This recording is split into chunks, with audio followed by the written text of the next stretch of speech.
നമ്മള് താമരശ്ശേരി ചൊരന്ന് ഒരിക്കൽ ആ ചൊര ഇറങ്ങുമ്പോ ഇതിന്റെ ബ്രേക്ക് അങ്ങോട്ട് പോയി. എന്നിട്ട് അപ്പുറപ്പുറം ഭയങ്കരമായ കുയ്യല്ലേ, കുയ്യി ഇറക്കല്ലേ. പണ്ടാരടങ്ങ ഇതുണ്ടോ, പിടിച്ചാലും അമർത്തിയാലും നിക്കണ്. കട്ടിക്കും മണി വ്യത്യാസത്തിന് സ്റ്റിയറിംഗ് ഒന്ന് അങ്ങോട്ടോ ഒന്ന് ഇങ്ങോട്ടോ മാറിയാ മതി, ഞമ്മള് ഇഞ്ചിന് തവിട് കൂടി വിട്ടില്ല. ഇൻഷാ അല്ലാഹ് പടച്ചോനെ നിങ്ങള് കാത്തോളീന്നൊരൊറ്റ വിളിയാണ്. ഇഞ്ചിൻ എങ്ങനെ പറക്കാണ്. ഏത് നമ്മളെ എയറോപ്ലെയിൻ വിട്ട ജലിക്ക.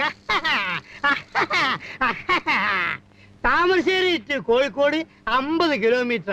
ഇത് 5 മിനിറ്റ് കൊണ്ട് ഒരൊറ്റ കുത്ത ആൽമരത്തിന്. ആൽമരം അപ്പത്തന്നെ പൊഴിഞ്ഞു വീണ്. പക്ഷെ എന്താ, ഇഞ്ചിന് അപ്പം അവിടെ നിന്ന്.